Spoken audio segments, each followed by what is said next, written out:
Welcome to season 3 of Cherie's World Podcast. I am your host, Cherie Johnson, and that is my co-host, Mr. Courtney Blackman.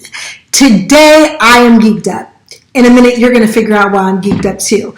Our next guest really doesn't need an intro, especially after you see her face. You're going to know exactly who she is and exactly how we're friends. But for formality, I'll tell you her name.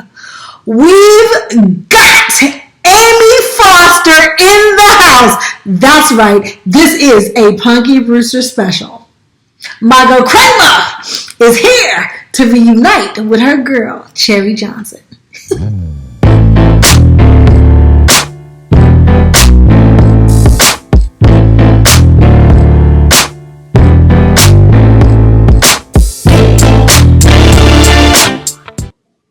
So, Ami, I'm so excited you're here. I already did your intro.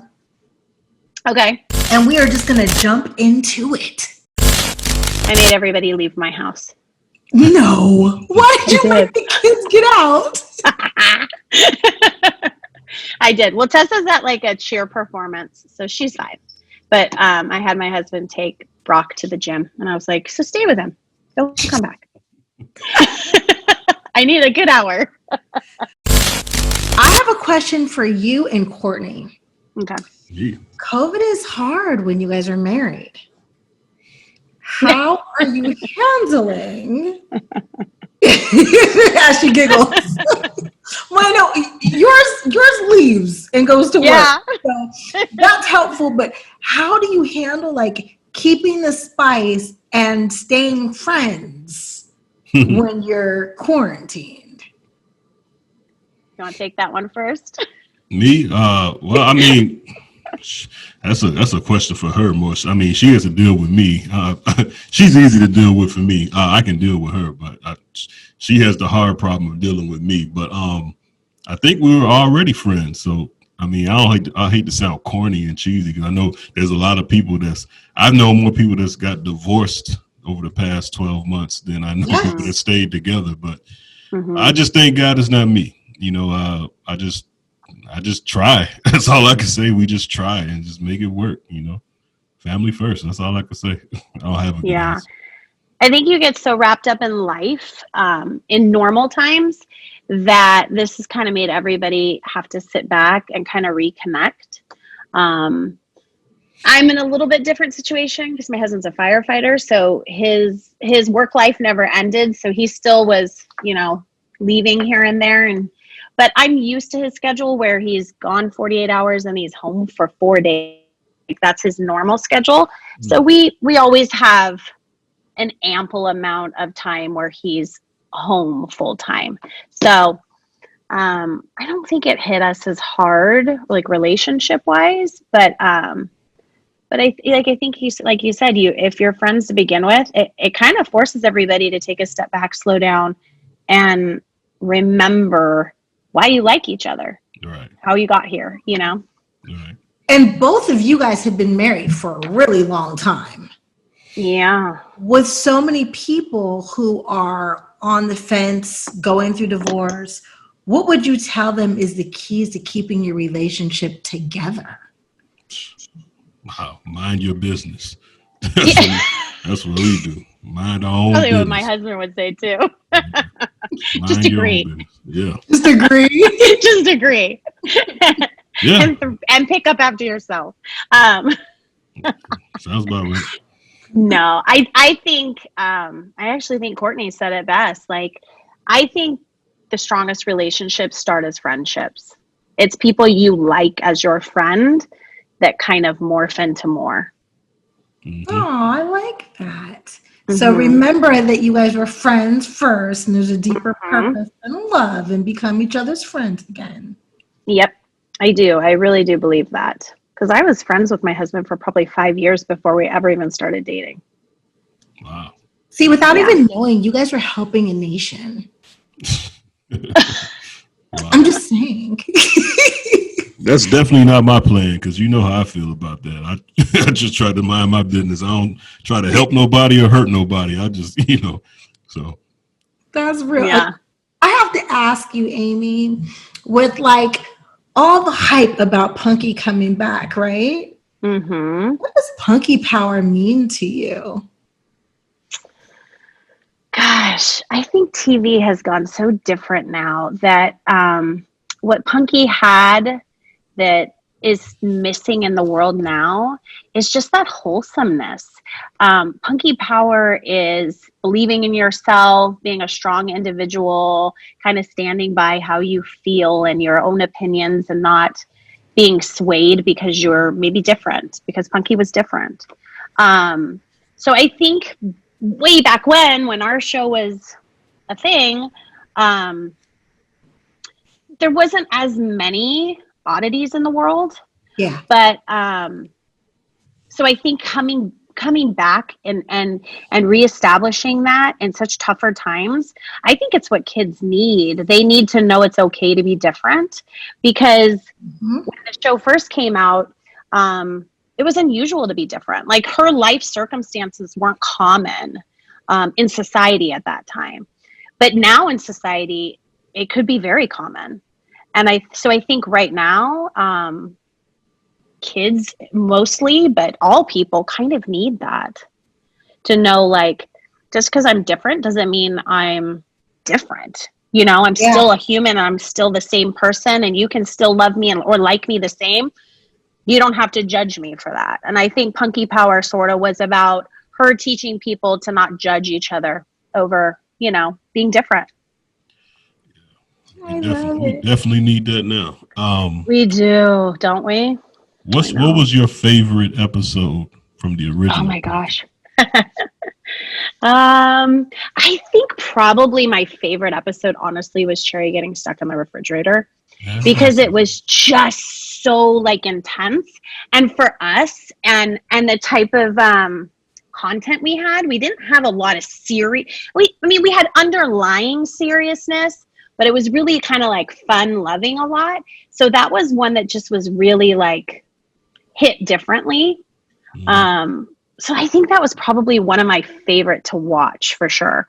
And then I always have one that just sticks out in my head. And that's when Margot lost all her money. But it only sticks out in my head because I broke my nose that week. And so, do you remember that, Cherie? Yes, on the chair. Yes. Yes. And your mom and my mom were gone shopping. Yes. Because it was around Christmas time. Yeah. And so I had to go to the ER with our set teacher. Yes. And we came out and they were like, listen, she's going to be really bruised in about 12 hours. So if you can shoot now, do it. And we literally busted out that show in, like, the next 6 hours. It was crazy, that episode. So that one sticks in my mind just because of that. You know what's so funny? We just watched that. So your niece is watching it. Your niece goes, Mommy, Aunt Amy is the sassy one. She's so sassy. And I was like, That's a nice word for it. Right? I never thought of you as sassy. But when we were watching it, I didn't remember that you had broke your nose, but your face was so sad and you had your tears. And I'm like, now that you're saying it, I'm like, oh, maybe that's why. Yeah, she was really swollen. Her performance was so good. Yeah, no, for real. But I just remember us, like, managing it on our own at, like, 11 years old because our parents were out shopping. And we were afraid to tell anybody they weren't there. Yes, because you had to sign guardianship papers back then. Right. And another parent would watch you. And to Ruth Ann. I think either that or my dad might have been there, but, you know, my dad couldn't have got to the hospital. So I think it was that. But I don't know. But that one just sticks out in my mind because it was such a crazy event. But my favorite to watch is probably Cherie in the refrigerator. That was an amazing episode. I'm talking about you losing everything because as such a young actress, you brought such emotion and it was a range. Mm-hmm. But still had to be a comedy. You know what I mean? Like, yeah. So it was different. Yeah. Now, Courtney, I have to admit, between the two of us, Amy has always been more mature and she's always been, like, very serious about her craft. So while I didn't even understand that we were working, for her, this was her career. Yeah. Like, she was serious. Mm-hmm. Do you remember, like, diving deep and like studying, and because I think I just showed up, dude. I'm not gonna I think we all did, kind of.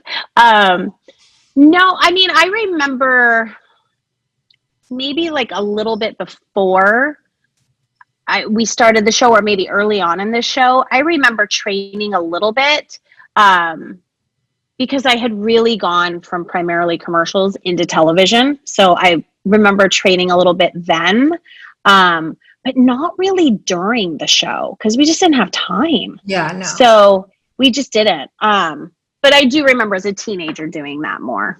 You were amazing. Just so you know, Courtney, Amy is also the talented one. So No. she can sing, and she I was just the crazy daring one. That too. But Soleil and I were talking about the tap dance episode. Oh my gosh, remember? I just saw that. I just watched that like last week. Yes. Yeah, we did too. And my baby was watching it, and the baby looks at me and she goes, Mommy, so you and Aunt Soleil can't dance. Amy's the one. And I said, how did you know? And she said, That's funny.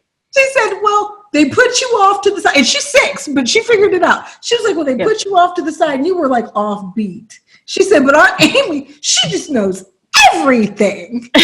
Wow. And I was like, that was a lot of pressure that week for Soleil and I.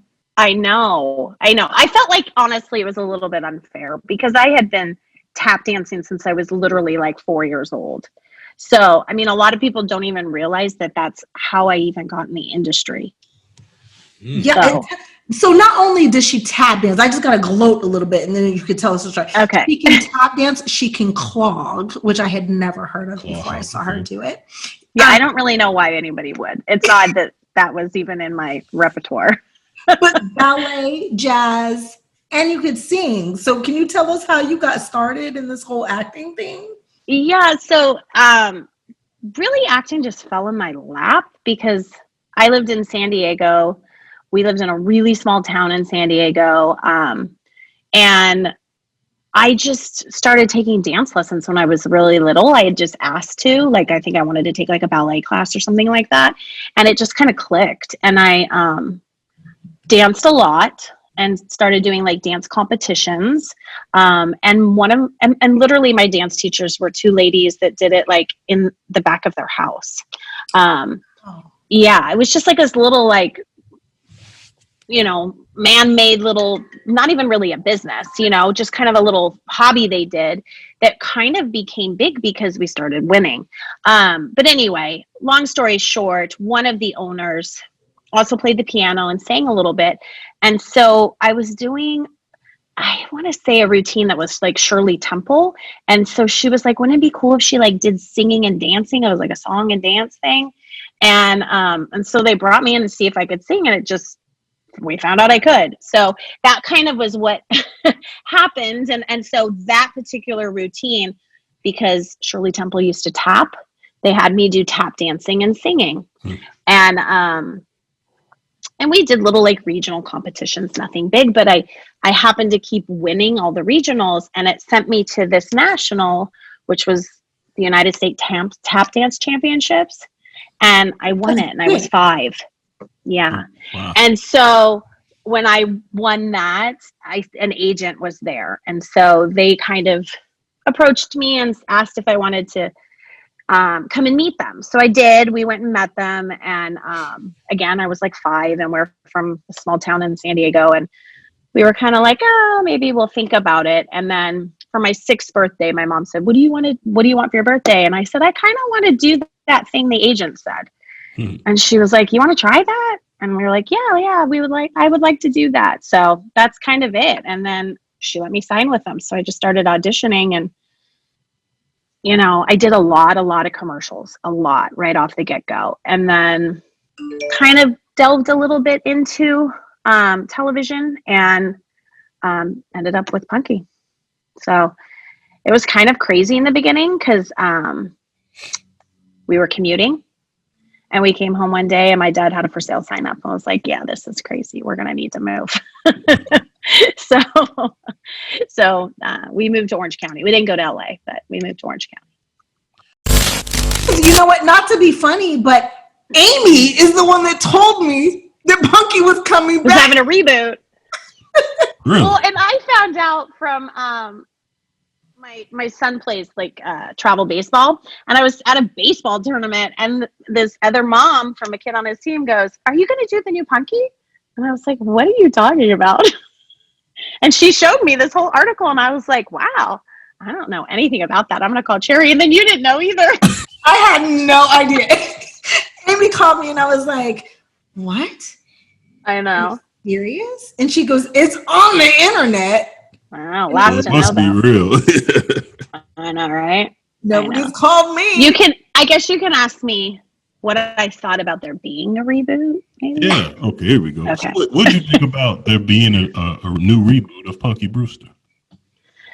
I was happy to see that because I had seen so many other sitcoms from sort of our generation. Some were even a little bit after us that were doing that, and it was actually working.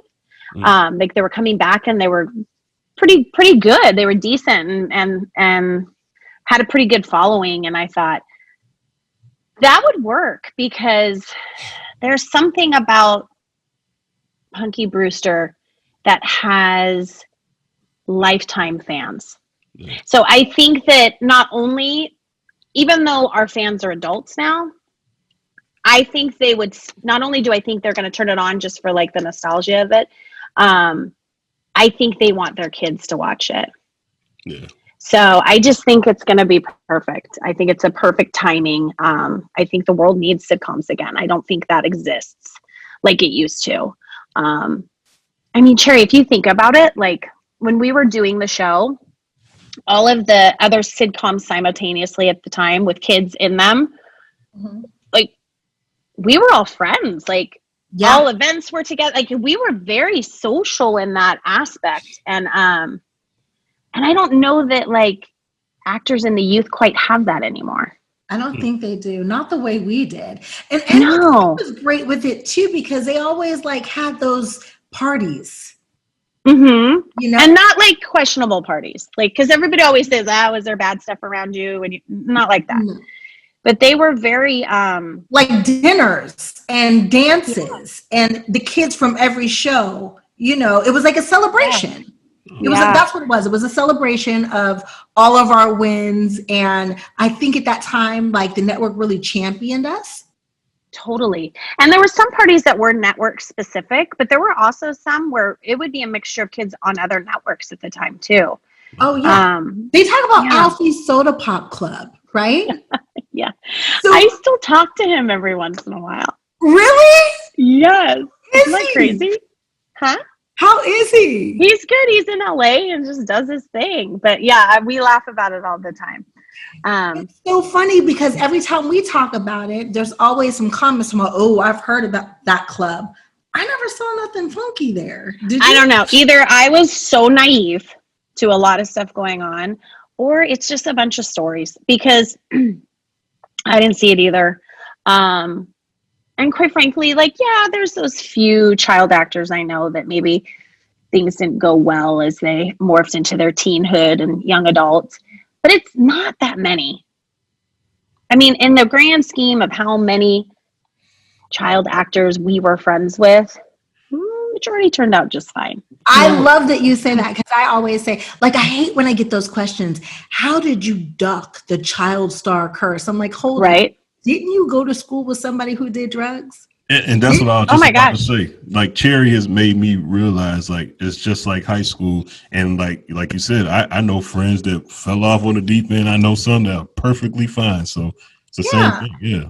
I actually think it's cleaner than high school. I'm going to just say that because I have a high schooler and one going into high school. And some of the stories and things I hear and see, I'm blown away by. So, yeah, I agree. I think anything that could happen in high school, of course, is going to happen in the industry because it's just the age. Yeah. So, and things are just, now I would think it's worse because stuff is just more accessible, you know, bad stuff is more accessible. Yeah, no, I always get the constant question. I remember when my kids were really, really little and people would be like, oh, are you going to put them in the industry? And I'm like, well, you say it like it's a curse. Right. No, I mean, it's, first of all, it's not a curse. And then there's other people like, why aren't you doing that? Why aren't you doing that? But Right. for me, I think it's a very personal thing. It's either something you love or something you don't. And I think that's something that you allow to be something they ask for because it's something that they're interested in. All you can do as a parent is put out all the ideas of what there is in life, but they have to ultimately choose what clicks with them. And I think some of the kids that did grow up in the industry and maybe do have, a not so happy story with it, or maybe kids that didn't really want to do that because, you do come across situations where it's something the parents want them to do and they don't really love it. And if you don't love it, it is a job. It's every day. It's Monday through Friday and it's all day, so you have to love it. So I don't know. I just kind of think that, I personally didn't have anything negative with it. And like you were saying, we went to those parties. I didn't see negative stuff there. No, me neither. And I love that you're saying that. And I love that you're saying that maybe those kids didn't want to do it. Maybe they're living out their parents' fantasies. Because I teach kids now. One of my biggest things is I take the kids in the room and my first question is, do you want to do this or do your mommy and daddy want to do this? And if they tell me mommy and daddy, I walk right out with them and I say, oh, your kid is so lovely. May I speak with you for a minute? Sorry, I can't teach them. Wow. Yeah. This isn't what they want. Yeah, they get really angry with me too sometimes. But I'm like, I'm not doing that to a kid who don't want to be here. Yep. No, I think I came across a lot that often. I felt like where, as I'd get to know that child personally, as in a friendship way, I would learn that this isn't what they want to do. And I used to think that was just so sad. Because it absorbs a lot of time out of your life. It's a lot of your childhood.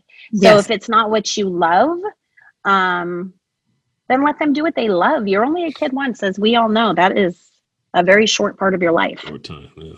Hey, this is my book. Cucumbers are delicious.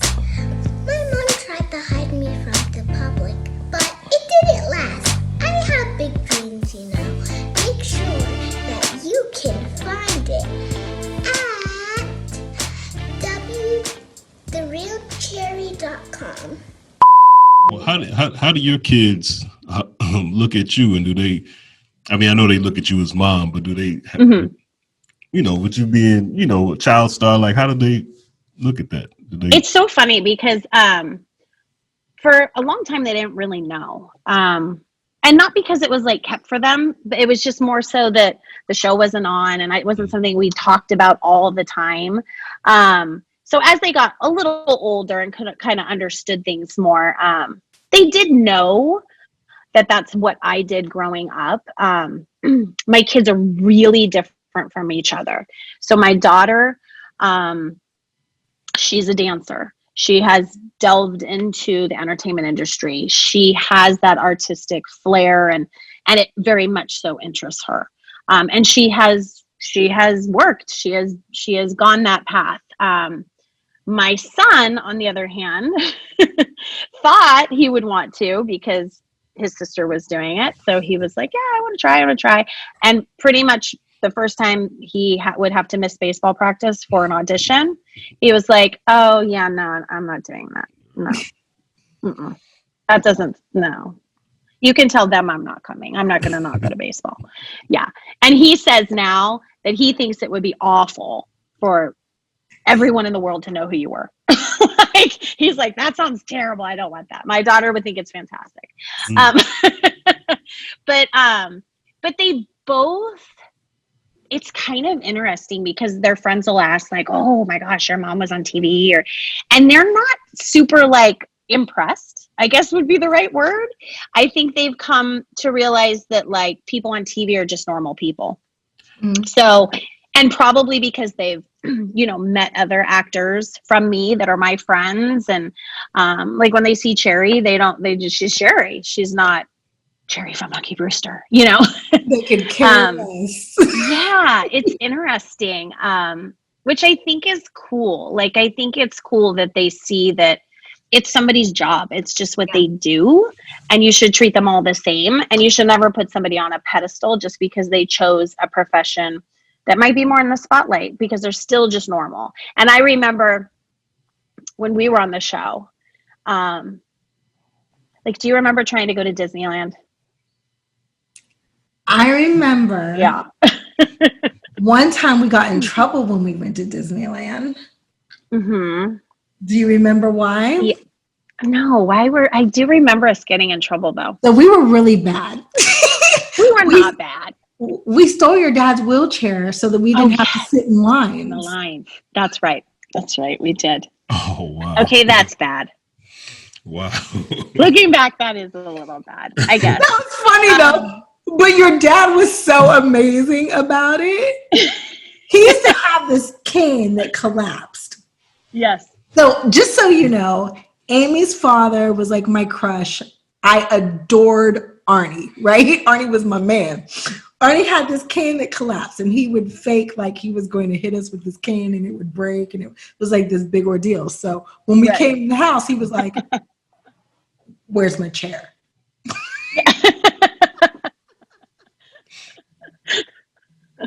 And we were scared, and our mom saved us. And Yeah.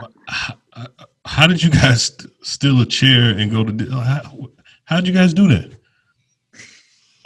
Sean. We had a few chairs, so we didn't leave him like stranded. Yeah. But we just took the electric one. Oh yeah, we weren't gonna push. More like a scooter. It was one that we could both kind of get on. But regardless, Wow. we'll just kind of pass over that. Wow. No, but yes, I'm sorry. I do remember like going to Disneyland. Yeah, and just memory. wanting to do something simple. You know, we were like, I don't know, 9 or 10, and we just wanted to go to Disneyland for the day and ride rides. And we were like, I don't know, maybe 20 minutes into being in there, and we realized, yeah, we're not going to get on a ride. That's not going to happen. Not only were we there, and the show was airing at the time, but we were all there. Yeah. It was all 3 of us. And yeah, which we didn't really think through. We just, we were friends. And so we wanted to go to Disneyland with our friends. Like, that was just what we do, And then you guys didn't have no security or nothing with you? Who thought about that? No, we had Cherie's mom. She was security. Man, she for gets real. She gets She's security. But we didn't think to call ahead. We didn't think of ourselves like that. No. We just did it. And so that's kind of what I'm saying with my kids is like, I like that they look at it as not like in awe of it, because that's all kind of we wanted. We wanted everyone to just be like, oh, no big deal. They're here, and let us go about our day. Yeah. Didn't happen. No. Wow. Thankfully, though, that's before the era of like paparazzi and all that. So that's so funny that you say that. Did you know that you were famous? No. See, I would have never called myself famous. No. You, Soleil, and I all have the same answer. Soleil was like, "Come on, Cherie, really?" Yeah, like, when I think famous, I think like Michael Jackson. Yeah, like, I don't know, like, and I don't know, like, I don't know. I did not think that of myself. No, I thought more along the lines like, oh, it's so cool that I booked a fun job. Yeah, absolutely. I knew we were popular. Yeah, and I knew like the show was popular, and I knew people loved the show, but I never kind of put it in terms of loving me or us specifically. It was more like, oh, they love the show Punky Brewster, and they were on it. I did at times though, because like our sister show was Silver Spoons, and so sometimes I was always like amazed by how in awe people were of Ricky Schroeder. Because I was like, why is he so special? And Alfonso. Oh, yeah, totally. Alfonso Ribeiro had all the girls, and I was just like, really? I Did he not. really? See, I just remember everybody being his friend.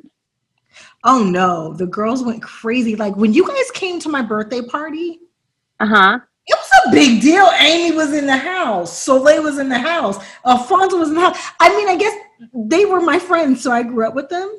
Mm-hmm. They didn't pay me any attention, but when you guys came over, I was like, what is wrong with you people? Pipe down. Wow. I just don't, yeah. I don't know. Yeah. That just was normal to us. Like those were the people we saw all the time. You know, when we'd have to do events or something on the weekend for like publicity for the show, those were all our friends that were also there for their shows. So we just didn't think of things that way. We just. So being a kid and someone and another kid asked you for an autograph or anything, did you guys felt like that was just weird or, you know, or just? No, I mean, we got asked that often, and we were just we just flattered, like, oh my gosh, you want my autograph? Okay, and we'd sign it, and that's kind of what got us in that Disneyland story is, a group of kids walked up, they asked us for an autograph, and we were like, sure, of course, and we didn't realize by doing that for one, it was going to create a line of a lot of people, and so that's what held us up is we were there signing autographs, and then we kind of looked at each other and we're like, yeah, I don't know how we're gonna get away from this. Like we're gonna have to just do this our whole day. Mm-hmm. Yeah, this is just gonna be what we're doing because we were so young. We didn't say no to people. No, you don't. I mean, how do no? Yeah, we would have never. So we just kind of did that and made that our day. She has such pretty handwriting, and I'll never forget. It was like, to whatever your name is, miles of smiles. I know, because I have a few of them. Okay. I got the pictures. The things we remember, right? Yes. It's crazy. Man, I love hearing these stories. I adore her. You know what? People always ask me, so I'm going to let you answer this. Okay. Are we friends? Oh my gosh, yes. It's so funny.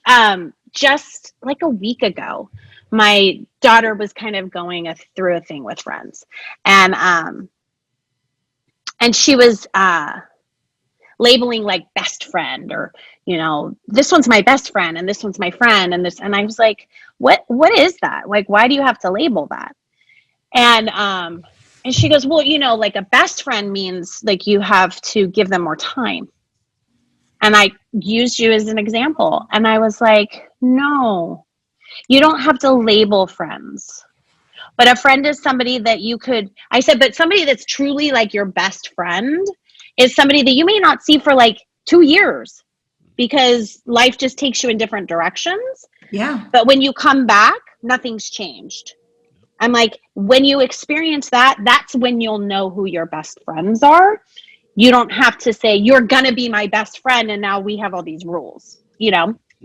So, and I used our friendship as an example. I was like, Cherie will always be one of my bestest friends. Soleil will always be one of my bestest friends. We went through things together that nobody would ever compare to. No. We grew up together, but you know, you become adults and you have different paths and you know, things take you in different directions. So you may not see them every day. And I used to see them for hours every day. But I got pregnant and somebody walked in the door and said, give me my baby.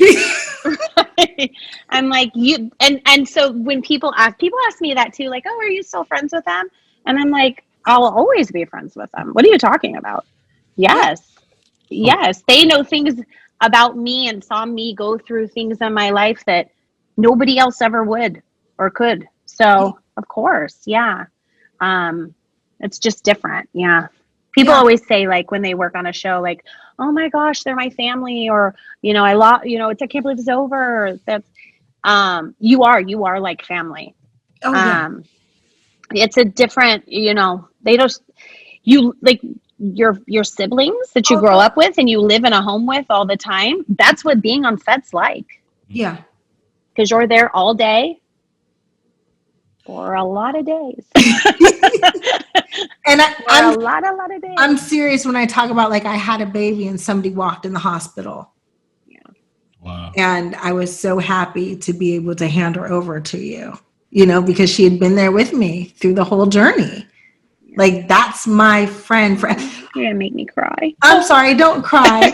Just like I laughed Yeah. because I don't know what I was going through a few months ago. I was Well, you were in bed for like months. Yes. That's what you were going through. But I'm saying, like, just a couple months ago, I was up in the middle of the night and I was texting two ladies, and they both text me back at like 4:00 in the morning. I never thought about it again. And guess who those two ladies were? Amy and Soleil. Wow. Wow. Yeah, it's just it's a different. I'm always amazed when people ask me that. Like, are you still friends? Why wouldn't we be? Like, really? That's just Well, what was it like for you when you heard that this was going to be the last season and then the last episode of the original Punky? Like, what did it feel like? What did it feel like for you guys? Yeah, like I think for a little while we were all in kind of disbelief. Like, oh no, that'll change.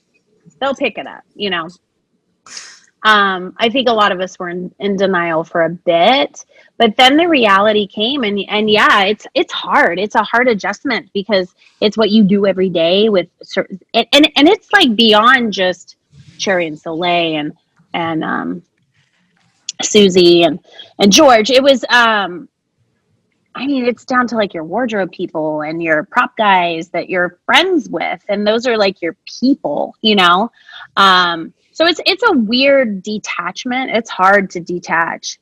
But on another note, you kind of know that those people aren't going to go away. And it's kind of exciting to get to try something new. But scary on the other hand, because it's such a comfort zone, Yeah, so it's a weird change, but. And you went on to do many, many, many other projects. Yeah, I think that's what kind of made the end a little bit easier. Was literally as I finished it is when we started True Beverly Hills, and that was kind of I don't know. That was a lot of months and a lot of girls, So I was surrounded by just new people. Not that it replaced it, but it just kind of made it not so shocking off the get-go. But and speaking of True Beverly Hills, it also has a cult. Oh, don't cry, because you're gonna make me. I know. I got up and walked away and tried to come back. I'm still crying over your baby. I was one of those that was in denial. When Punky was over, nothing to me, and I just thought that I was going to come back. I know, you did. I did. You did now. Right? Yeah. I didn't know you were right. You were just a few years off, but you were right. I did, though. I just knew that like I was going to come back and I was going to be standing next to my friends, and I don't know. Like I never. Okay, sorry. So there was little girls dressed up as Girl Scouts and on a stage doing a whole dance performance for the competition to it was kind of like a medley of all the songs from the movie. So amazing. And so everybody asked me too. They're like, "What is Amy doing now?" Mm-hmm. So I get that a lot.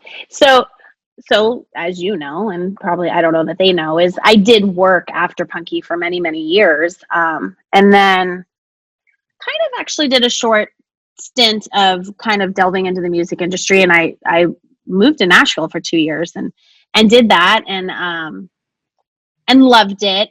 But while I was living in Nashville, I was dating my now husband, and kind of knew that just wasn't where we wanted to land. I actually could have lived in Tennessee. I actually really liked it.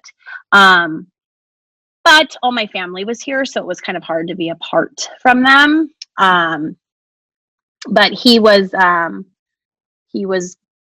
trying to get a job as a firefighter, and he got hired, and it was here. So I came back, and we ended up getting married. And it was when I was pregnant with my first that I decided that I just wanted to be home. I get it. Because, I went through the same thing. I actually left California. I won't say where I am, Yeah. I left California and I just wanted to be mom. Be a mom. Yeah. I just, I knew what his schedule was, and I knew with my schedule and his schedule that would need someone else to step in. And I just kind of didn't want to share that. I mean, selfish as it may be, I just didn't. And I thought, it's not like I was new to acting or the industry, that I was still trying to have the moment.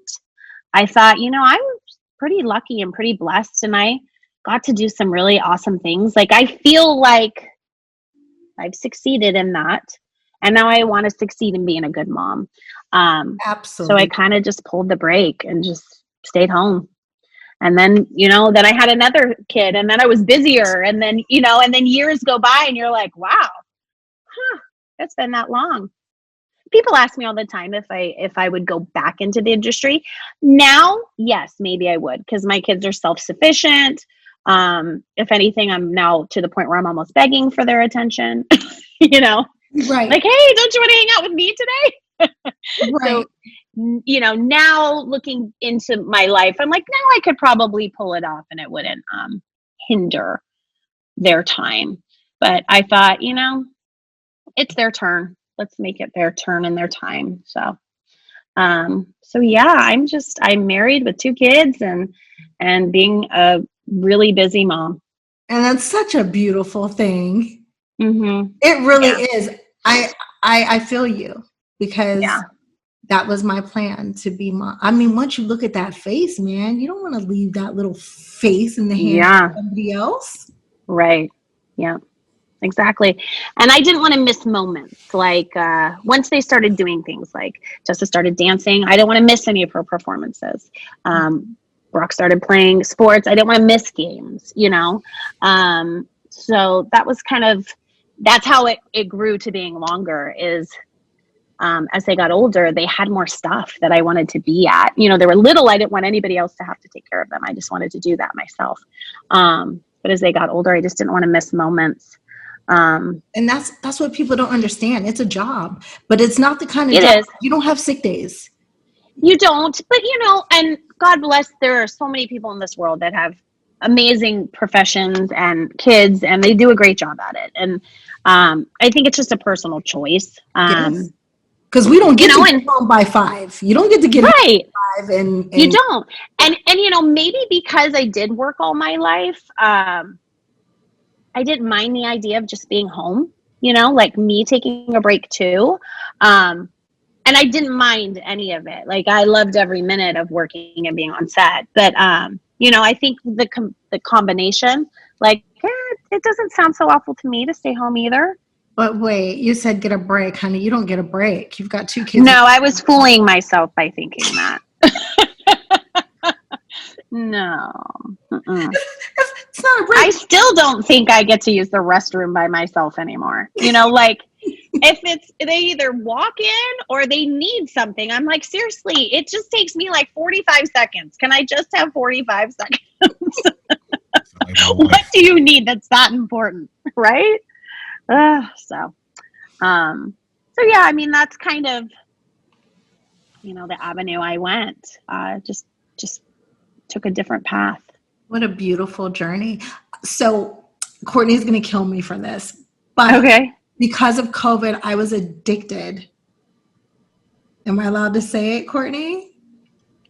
I'm scared. What are you about to say? Oh, the play, Courtney, the play. Hamilton. Hamilton. Yeah. Oh, yes. Okay. So Hamilton, right? Like, there's so much in there that I heard of myself, like the song Satisfied, that is so me. And then Elijah's song, Who Lives, Who Dies, Who Tells Your Story. When it's all said and done and they tell your story, what do you want people to remember?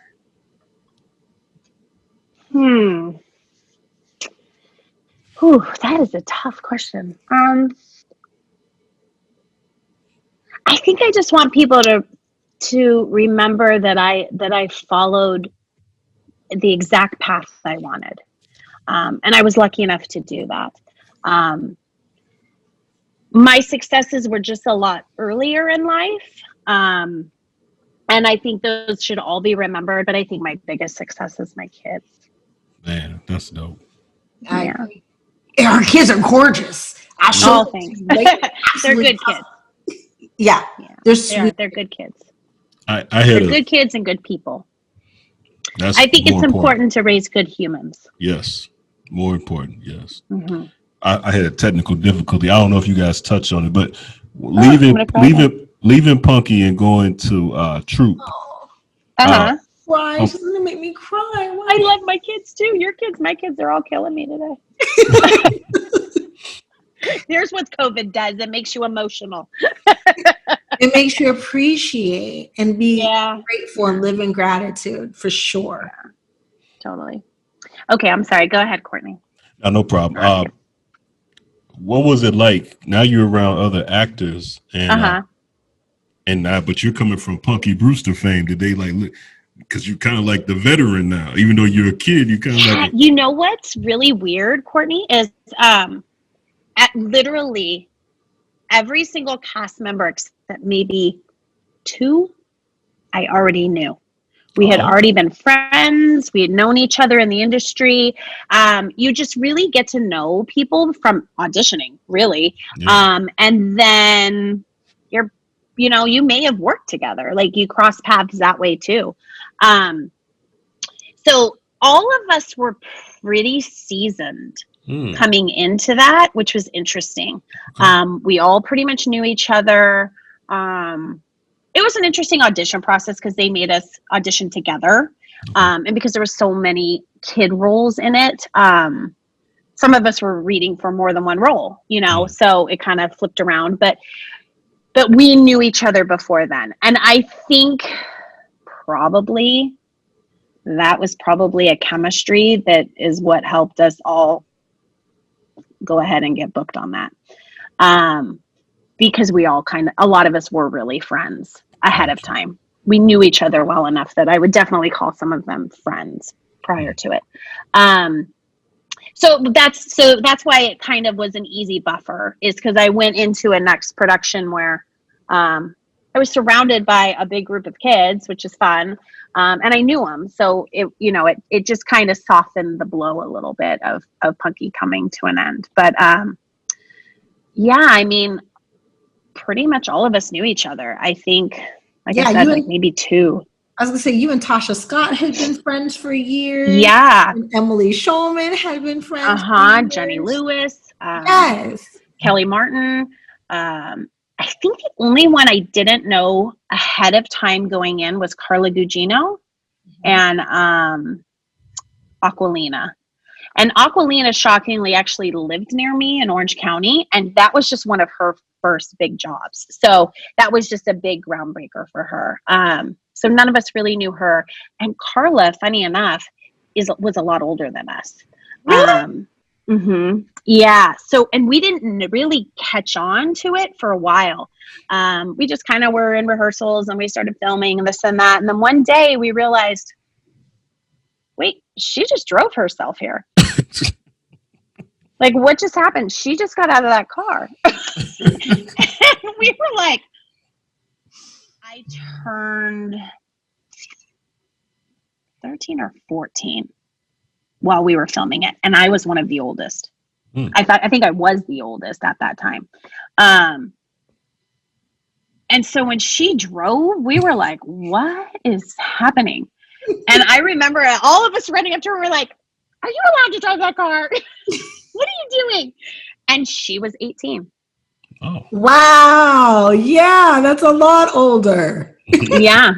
And to us, that was like old. We were like, oh my God, you're like an adult. But yeah, so we had no idea. So she was, and that's probably why I didn't really know her ahead of time.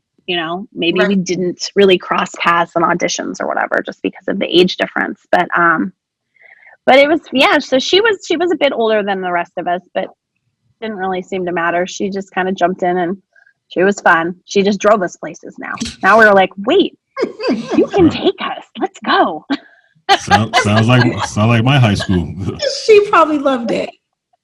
Yeah, she was like, oh my God, again. What did you think about seeing Cherie on Family Matters? Oh my gosh, I love that. It was nice to see Cherie in a different atmosphere where she wasn't Cherie. Mm. And see, You know, I like that you because said that. Cherie never really thought she was at work. Like, she really didn't. Mm. We'd have to remind her, like, Cherie, we can't do that. We have a call time. What do you mean? What? Cherie, we can't go have lunch there. We have to be back by a certain time. Why? Like, It just did not connect. at all. no, ever. So it was kind of nice to see her in a different environment. So I'm like, I wonder if she knows she's working now. But can you explain, like, a lot of people think that I am Maxine, and it's not really who I am. Oh, no. That was getting to see Cherie play a character. Really? Mm-hmm. Thank you. And so that's why I enjoyed it, because it was like, because, I mean, the character Cherie wasn't totally you, No. but very, very similar. Yes. Still. Yeah. The character Yeah, Cherie still. isn't totally me, but still very, very. Mm-hmm. I mean, there was little things that were very like Cherie-isms, but but there was a lot of, there was a lot of stuff that wasn't totally you, and people probably don't realize that just because they just connect the dots of Cherie and Cherie. Yeah. But Maxine was not. No, That's so fun. I never even knew you watched it. of course I would watch you. Why wouldn't I? I don't know. That's weird. No. Did I you guess it's see like- True Beverly Hills? Yes, of course. Hey, was that weird? My daughter watches Wrinkles. Oh, On the wrinkles, Yeah. Megan will take you you. have that? Yeah, I didn't know you had that. my mom. Oh yeah, Everything. yeah. Wow. That was a family favorite. My whole family loved that one.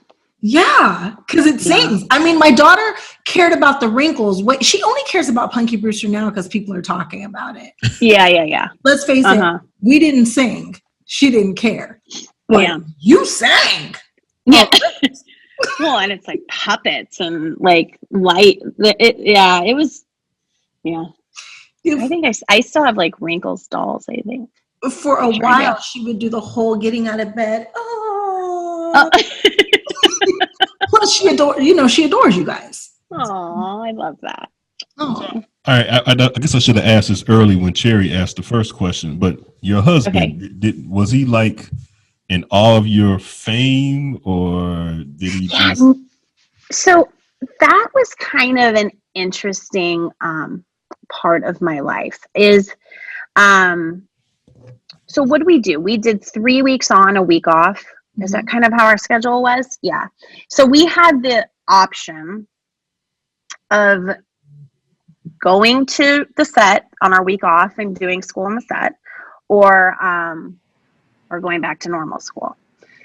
So I did not live in LA. I lived in Orange County. So I was about an hour south of LA. And I didn't really want to commute to LA on my week off. Cherie, you didn't really either, did you? No, I didn't No. go. I went You to- went back. Yeah. So both of us went back to regular school on our off weeks.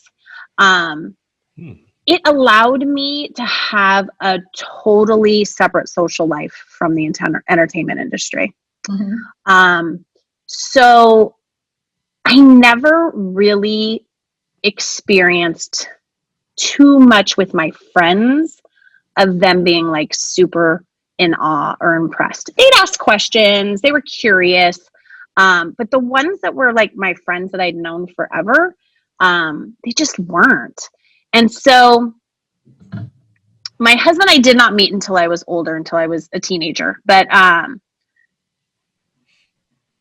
maybe that's kind of why we clicked, because he wasn't like super like in awe of it. He was just like, that's so cool. And he, he'd ask like, wow, but he kind of understood that it was a job and not that, it doesn't make me an extra special human being. Like I didn't feel that I needed to be treated that way. And I always appreciated people that didn't, think they had to, or because the one thing when you're meeting new people is you always kind of question okay, are they sincere, or do they think it's cool to be my friend because I'm on this show or I did this movie or whatever, and you could kind of pick them out pretty quick. Yeah, I've dated a lot of groupies. A lot. Yeah. A lot just dated me because they wanted to be like, hey, this is the girl from such and such. That's who I'm. Yeah, no, yeah, and no, I he think, didn't do that to you. and I think we were friends for so long that it was not even the story wasn't even impressive anymore. By the time we started dating, I love it. And you know what? He's like so like masculine guy. He doesn't really admit if he ever even watched Punky Brewster. I bet he did. I think he did. I think he did, but he wouldn't admit it because that's like kind of a girl show in his mind. But he has two sisters, and they've kind of led me to believe that he's seen it plenty of times. So, that is so. yeah, no, so he wasn't like that, and I gravitated to people like that. I think. Mm-hmm. Absolutely. I don't think we had parents that ever led us to think we were better than anyone else because we were on TV. Uh-oh. I think if anything, they informed us how we were not any better than anyone else. So I think that we all were kind of raised to just want to be treated just like everyone else. And so I think that's why we gravitate to that. But yeah, no, he wasn't like that at all. Nice. I love that. I love you. Hey, please like and subscribe to my YouTube channel. It is the official Cherie Johnson. That way you never miss one of our Cherie's World podcasts.